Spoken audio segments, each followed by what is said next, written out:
Des clips d'artistes, musiciens ou de comédiens passant en boucle sur des chaînes de télévision ou sur Internet, c'est banal.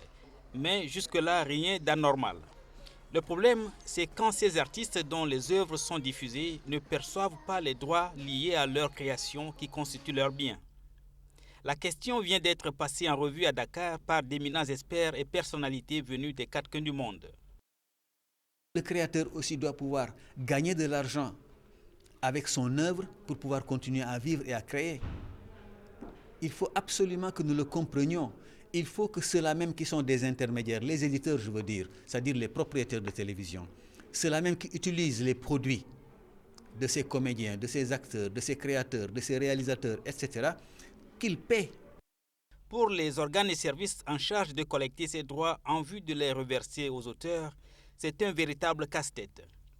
Bangoura est venu de la Guinée pour plaider le sort des bénéficiaires. Les chaînes de télé ou les radios privées refuseraient de payer aux auteurs. Vous avez entendu parler de Bembe Diaz, vous avez entendu parler des ballets africains de Demba qui a trouvé la mort ici, que Dieu ait pitié de son âme. C'est une référence. Mais vous ne pouvez pas imaginer qu'un média, une radio, une TV privée utilise 24 heures sur 24 les œuvres, qu'il n'ait le minimum de soucis, de se préoccuper de la vie de ceux-ci. Alors, permettez-moi de dire que la majeure partie de ces artistes de couloir sont réduits aujourd'hui à la mendicité. La tâche est encore plus ardue avec l'usage multimédia illégal pouvant être fait des œuvres de l'esprit, tant le marché de la piraterie et d'autres dérives est énorme.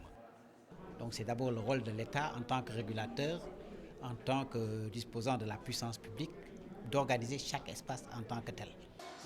Les droits d'auteur couvrent des domaines vastes tels que les émissions télévisées, les publications en général, les pièces de théâtre, les logiciels, les sites web, entre autres. Très peu de créateurs sont informés et conscients des dits droits. Tout indique que le chemin du respect des droits des auteurs est encore long.